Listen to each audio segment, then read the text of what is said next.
Hello students, online teaching के क्रम में आज हम लोग एनसीईआरटी क्लास 12 बायोलॉजी के lesson 2 sexual reproduction in flowering plants के अंतर्गत आवृतबीजी पौधों के जीवन चक्र,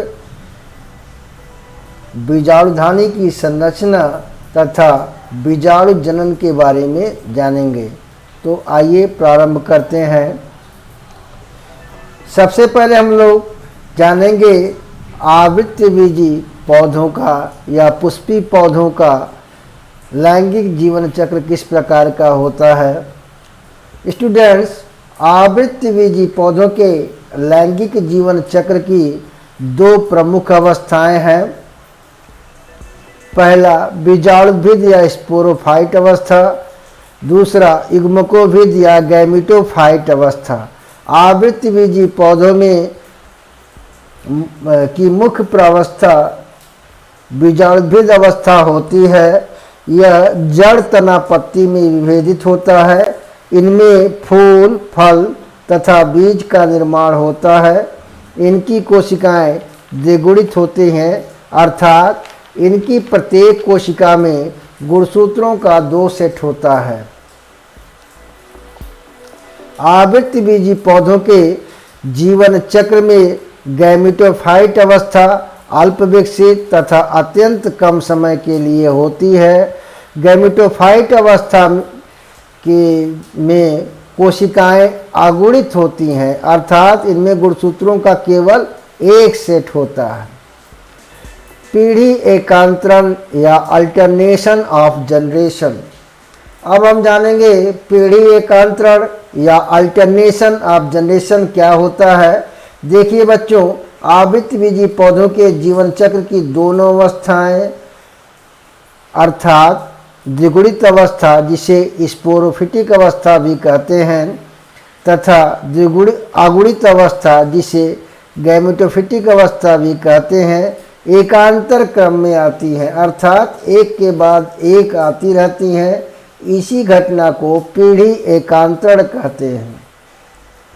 यानी पीढ़ी एकांतरण या अल्टरनेशन ऑफ जनरेशन आवृतबीजी पौधों के जीवन चक्र की वह घटना है जिसमें द्विगुणित अवस्था अथवा पीढ़ी तथा युग्मकोभिद अवस्था या अगुणित अवस्था एकांतर क्रम में आती रहती हैं। जीवन चक्र की विभिन्न अवस्थाएं। इसके अंतर्गत हम जानेंगे कि आवृतबीजी पौधों के जीवन चक्र की प्रमुख घटनाएं या अवस्थाएं कौन सी हैं तथा ये घटनाएं पौधे के किस भाग में गठित होती हैं।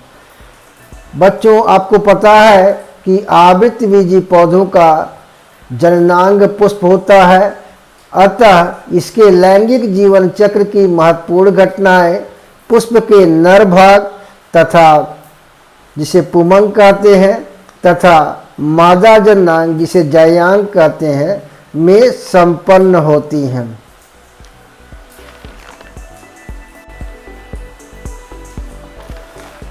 आवृतबीजी पौधों के लैंगिक जीवन चक्र में निम्नलिखित प्रमुख अवस्थाएं होती हैं। सबसे पहली प्रमुख अवस्था है माइक्रोस्पोरोजेंसिस या लघु बीजाणु जनन। इस अवस्था में पुंकेसर या स्टेमेंस जिसे माइक्रोस्पोरोफिल्स भी कहते हैं कि परागकोश में परागकणों या लघु बीजाणुओं का निर्माण होता है। दूसरी प्रमुख अवस्था है माइक्रोगैमेटोजेंसिस या लघु युग्मक जनन। इस अवस्था में पराग से नर युग्मकों का निर्माण होता है। ये सारी प्रक्रिया माइक्रोगैमेटोजेंसिस के अंतर्गत आती है। तीसरी प्रमुख अवस्था है पॉलिनेशन या परागण। परागकणों के अंडक के वर्तिकाग्र तक पहुंचने की प्रक्रिया परागण कहलाती है। अंडक का एक और नाम मेगास्पोरोफिल है। इसी प्रकार से बीजांड का जिसे ओव्यूल कहते हैं, इसका एक और नाम मेगास्पोरेंजियम है। चौथी प्रमुख अवस्था या घटना जो लैंगिक जीवन चक्र में घटित होती है वह है मेगा स्पोरोजेंसिस। अंडक के अंडाशय में स्थित बीजांड में गुरु बीजाणु या मेगा स्पोर बनने की प्रक्रिया मेगा स्पोरोजेंसिस या गुरु बीजाणु जनन कहलाती है। पांचवी प्रमुख अवस्था है मेगा गैमीटोजेंसिस या गुरु युग्मक जनन। मेगास्पोर से भ्रूण कोष या एम्ब्रियो सेल, जिसे फीमेल गैमेटोफाइट भी कहते हैं, उसके बनने की प्रक्रिया मेगा गैमीटोजेंसिस कहलाती है। छठवां महत्वपूर्ण अवस्था है फर्टिलाइजेशन या निषेचन। इस प्रक्रिया में नर तथा मादा युग्मक का संलयन होता है, जिसके परिणाम स्वरूप द्विगुणित युग्मनज या जाइगोट का निर्माण होता है। सातवीं और अंतिम अवस्था एम्ब्रियोजेनी या भ्रूणोद्भव होती है। इस अवस्था में द्विगुणित जाइगोट या युग्मनज से भ्रूण या एम्ब्रियो का विकास होता है, जो आगे चलकर एक स्पोरोफिटिक आवृतबीजी पौधे का निर्माण करता है। ये आवृतबीजी पौधों के जीवन चक्र को दर्शाया गया है। ये आवृतबीजी पौधा, जिसकी मुख्य अवस्था स्पोरोफिटिक अवस्था होती है, जो जड़ तना पत्ती में विभेदित है, इसके पुष्प में लैंगिक जीवन चक्र की सभी प्रमुख अवस्थाएं होती हैं। जैसा कि आपको बताया जा चुका है, पुष्प का नर जननांग पुमंग या उसकी इकाई पुंकेसर होती है। वह होती है पुंकेसर के एंथर में परागधानी उपस्थित होती है, जहां पर माइक्रोस्पोरोजेंसिस की क्रिया द्वारा परागकणों का या लघु बीजाणुओं का निर्माण होता है। यह प्रक्रिया असूत्री विभाजन के द्वारा संपन्न होती है, जिससे अगुणित परागकणों का निर्माण होता है। परागकण युग्मकोभिद अवस्था को दर्शाता है। ये परागकण अंकुरित होकर के पराग नलिका बनाते हैं, जिसमें दो नर युग्मक बनते हैं।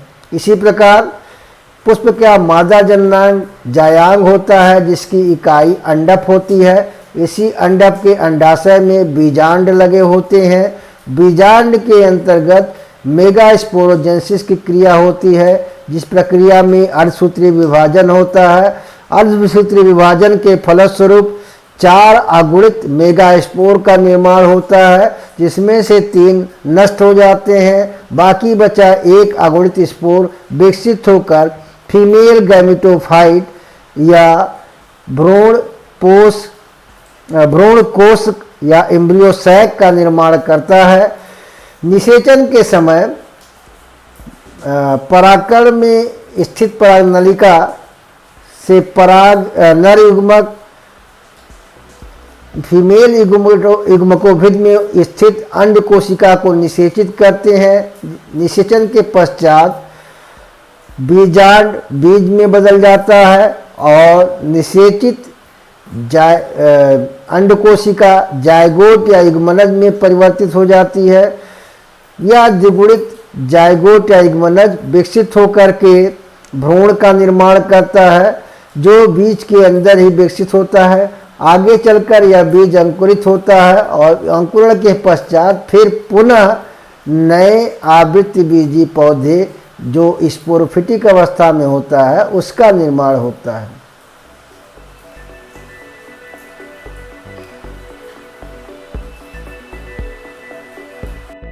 माइक्रोस्पोरोजेंसिस। सबसे पहले हम जानेंगे माइक्रोस्पोरोजेंसिस या लघु बीजाणु जनन की क्रिया पुष्प के किस भाग में संपन्न होती है। बच्चों, लघु बीजाणु जनन की क्रिया पुष्प के नर जननांग यानी पुंकेसर के परागकोश में स्थित परागधानी में संपन्न होती है। अतः सबसे पहले हम लोग पुंकेसर तथा माइक्रोस्पोरेंजियम के बारे में जानेंगे।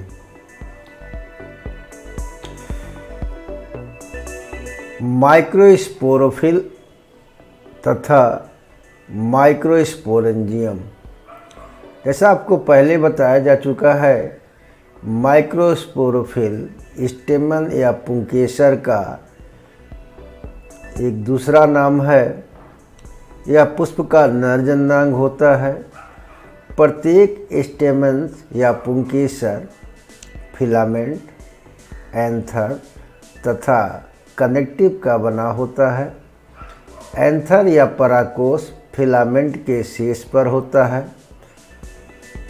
एंथर 2 पालियों का बना होता है जिनको जोड़ने का कार्य कनेक्टिव या योजी करती है। यह एक बंध्य ऊतक या स्टेराइल टिश्यू होता है। प्रत्येक एंथर 2 लोब्स का बना होता है और प्रत्येक लोब्स में 2 परागधानियाँ होती हैं। इस प्रकार प्रत्येक एंथर या परागकोश 4 परागधानियों का बना होता है। ऐसा एंथर या परागकोश जो 4 परागधानियों से मिलकर बना होता है उसको टेट्रास्पोरेंजिएट या डाइथिकस एंथर कहते हैं। बच्चों, आमतौर पे पुष्पीय पौधे में पाए जाने वाले परागकोश टेट्रास्पोरेंजिएट या डाइथिकस एंथर होते हैं, परंतु मालवेसी कुल के पौधों में या सदस्यों में एंथर में केवल 1 लोब होता है और उस 1 लोब में केवल 2 परागधानियाँ या माइक्रोस्पोरेंजिया पाई जाती हैं। ऐसे एंथर को बाइस्पोरेंजिएट या मोनोथिकस एंथर कहते हैं। ये चित्र में पुंकेसर दिखाया गया है जिसके शीर्ष पर एंथर या परागकोश स्थित है। यह 2 लोब का बना हुआ है। ये एंथर का टीएस दिखाया गया है जिसमें आपको 1 लोब में 2 परागधानियाँ, इस प्रकार पूरे एंथर में 4 परागधानियाँ दिखाई दे रही हैं। ये एंथर का टीएस है जिसमें आपको 4 परागधानियाँ दिखाई दे रही हैं।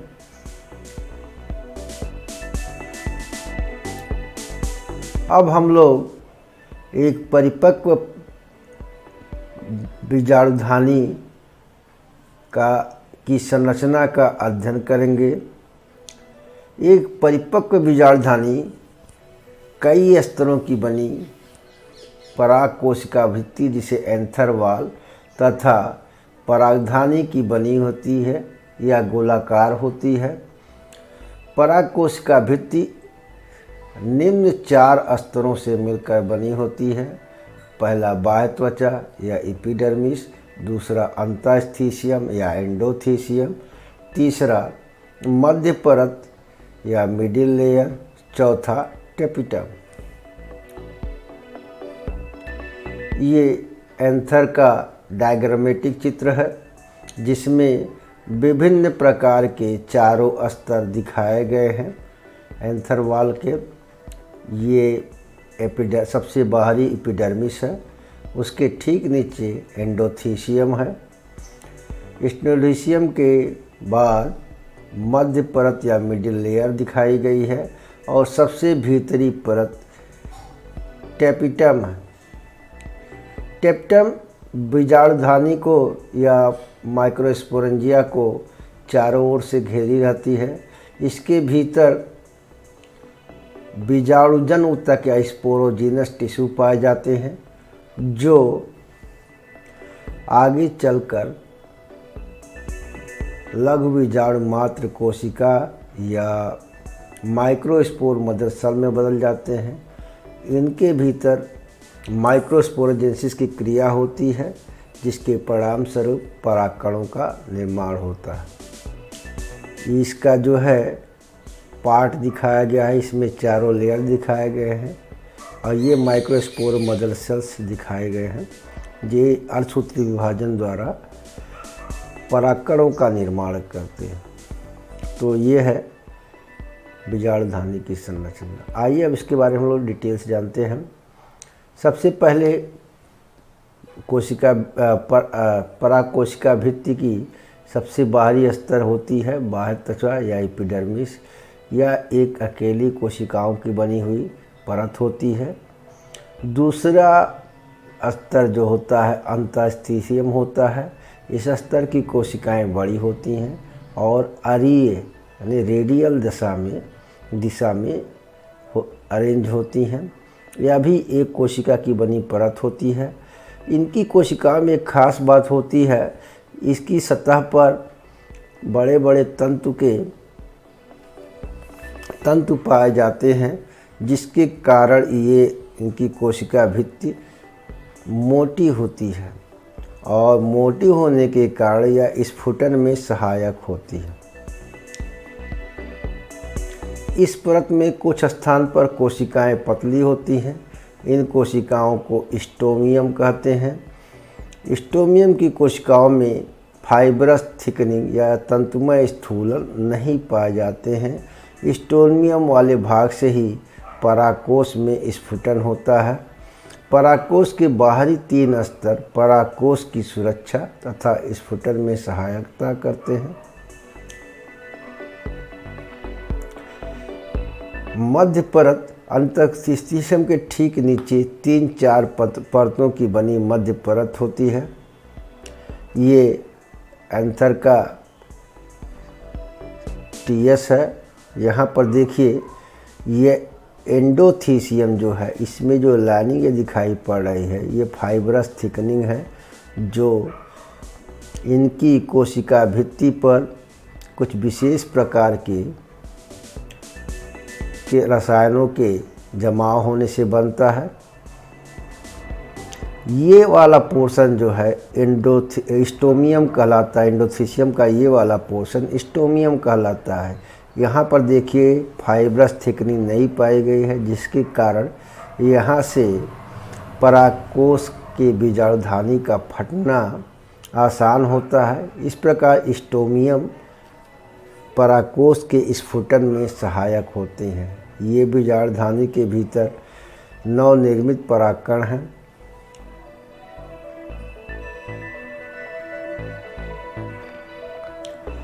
चौथा प्रमुख लेयर जो होता है टेपिटम होता है। टेपिटम पराग कोशिका भित्ति की सबसे भीतरी परत होती है। यह एक कोशिकीय परत होती है जो परागधानी को घेरे रहती है।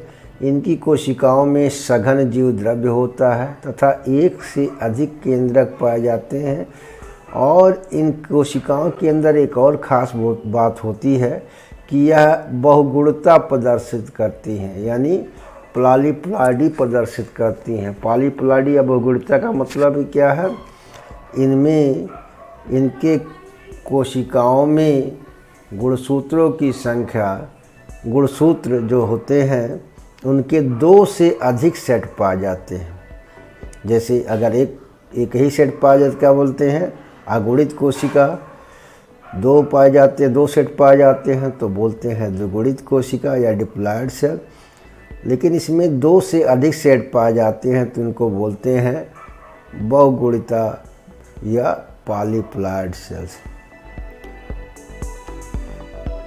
टेपिटम का कार्य जो होता है पोलन सैक या परागधानी में विकसित हो रहे लघु बीजाणु मात्र कोशिकाओं या माइक्रोस्पोर मदर सेल का पोषण करना है।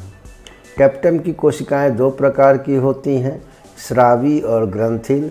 यह कोशिकाएं जो ग्रंथिल कोशिकाएं होती हैं यह भित्ति से लगी होती हैं तथा पोषण प्रदान करती हैं। दूसरे प्रकार की कोशिका जो अमीबी या प्लाज्मोडियल होती है यह परागधानी में घूम घूम कर पोषण प्रदान करती है। अब हम लोग परागधानी या परागकोष्ठक के बारे में जानेंगे। यह लघु बीजाणुधानी के केंद्र में स्थित होती है। ऐसा आपको बताया जा चुका है, इसमें बीजाणु जन ऊतक या स्पोरोजिनस टिश्यू रहते हैं जो किस अवस्था में होते हैं? द्विगुणित अवस्था में होते हैं, जिनमें लघु बीजाणु मात्र कोशिकाओं का निर्माण होता है। ये भी द्विगुणित अवस्था में होती हैं। द्विगुणित माइक्रोस्पोर मदर सेल से अर्धसूत्री विभाजन द्वारा अगुणित परागकणों का निर्माण होता है। यह प्रक्रिया माइक्रोस्पोरोजेंसिस कहलाती है। अब माइक्रोस्पोरोजेंसिस को परिभाषित करते हैं। द्विगुणित माइक्रोस्पोर मदर सेल के अर्धसूत्री विभाजन द्वारा अगुणित परागकणों या हैप्लॉइड माइक्रोस्पोर के निर्माण की प्रक्रिया लघु बीजाणु जनन या माइक्रोस्पोरोजेंसिस कहलाती है। यहाँ चित्र में दिखाया गया है, ये माइक्रोस्पोर मदर सेल है जो द्विगुणित है। इसमें अर्धसूत्री विभाजन के फलस्वरूप 4 परागकणों का निर्माण होता है। प्रारंभ में ये चारों परागकण आपस में जुड़े रहते हैं, इसलिए इनको माइक्रोस्पोर टेट्राएड या परागकण चतुष्क कहते हैं। आगे चलकर ये परागकण चतुष्क अलग हो जाते हैं और चारों अगुणित परागकण स्वतंत्र रूप से अलग हो जाते हैं। माइक्रोस्पोरोजेंसिस की यह क्रिया लघु बीजाणुधानी में संपन्न होती है। लघु बीजाणुधानी में स्थित बीजाणुजन कोशिकाएं विभेदित होकर लघु बीजाणु मात्र कोशिकाओं में परिवर्तित हो जाती हैं। प्रत्येक द्विगुणित माइक्रोस्पोर मदर सेल में अर्धसूत्री विभाजन द्वारा 4 अगुणित माइक्रोस्पोर बनते हैं जो चतुष्क या टेट्राएड में व्यवस्थित रहते हैं। अब यहाँ ध्यान देने वाली बात यह है कि माइक्रोस्पोर मदर सेल में जो अर्धसूत्री विभाजन होता है या मियासिस की क्रिया होती है, उसमें कोशिका द्रव्य विभाजन 2 प्रकार से हो सकता है। अब यहाँ समझना ये है, देखिए बच्चों, अर्धसूत्री विभाजन जैसा आपको पहले बताया जा चुका है कोशिका विभाजन में, कि कोशिका विभाजन में 2 चरण होते हैं। पहला कैरियोकाइनेसिस यानी केंद्रक का विभाजन और दूसरा है साइटोकाइनेसिस या कोशिका द्रव्य विभाजन।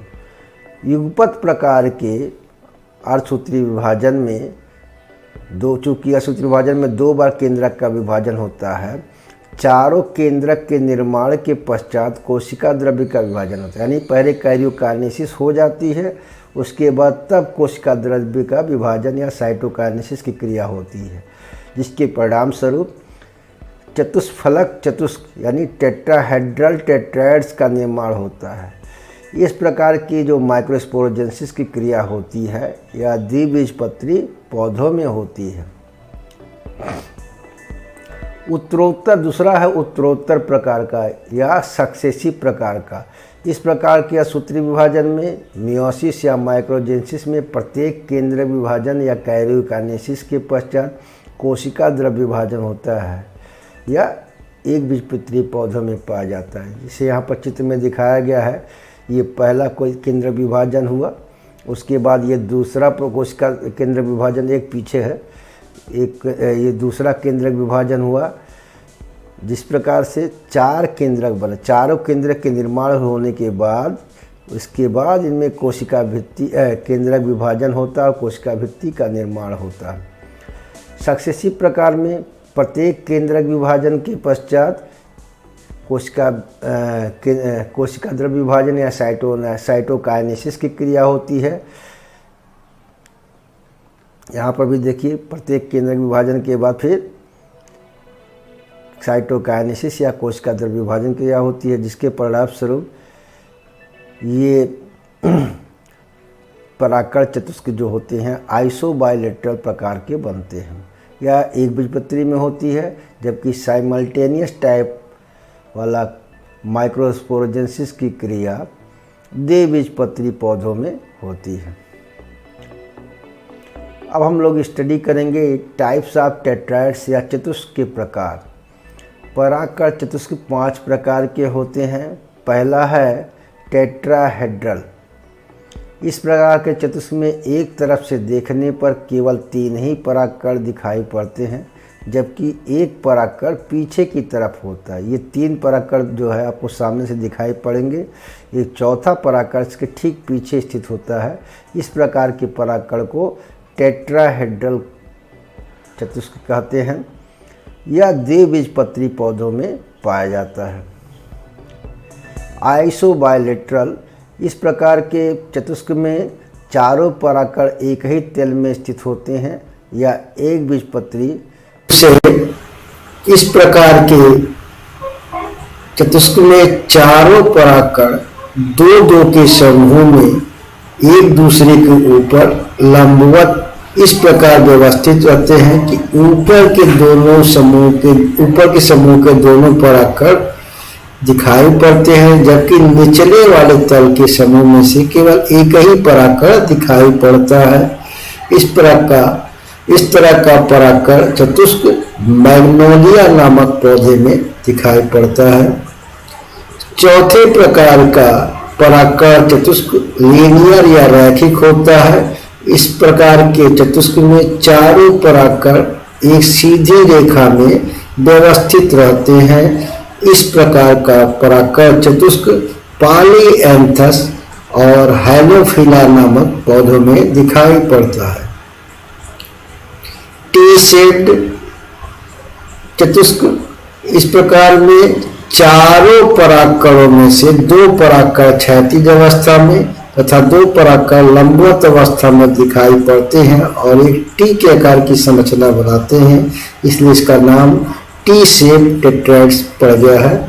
इसका उदाहरण एरिस्टोलोकिया नामक पौधा है। कंपाउंड पॉलन ग्रेन या संयुक्त परागकण। बच्चों, सामान्यतः परागकण चतुष्क के रूप में या चार परागकण संयुक्त रूप से जुड़े हुए रहते हैं, परंतु परागधानी से स्वतंत्र होते ही ये चारों परागकण एक दूसरे से अलग हो जाते हैं और स्वतंत्र रूप से परागण की क्रिया में भाग लेते हैं। परंतु कुछ ऐसे पौधे जैसे टाइफा, इलोडिया और ड्रोसेरा में परागकण जो होता है 2, 4 या उससे अधिक की संख्या में आपस में जुड़े ही रहते हैं और इसी अवस्था में परागधानी से स्वतंत्र होते हैं। ऐसे जुड़े हुए परागकणों को संयुक्त परागकण कहते हैं। पोलिनियम एक विशेष प्रकार का परागकणों द्वारा बनाया गया संरचना है जो आर्किड और कैलिट्रोपिस नामक पौधों में पाया जाता है। इसमें एक परागकोश के सारे परागकण मिलकर एक विशेष संरचना बनाते हैं जिसे पोलिनियम कहते हैं। तो ये वीडियो लेक्चर आपको कैसा लगा आप जरूर अवश्य बताएंगे। धन्यवाद।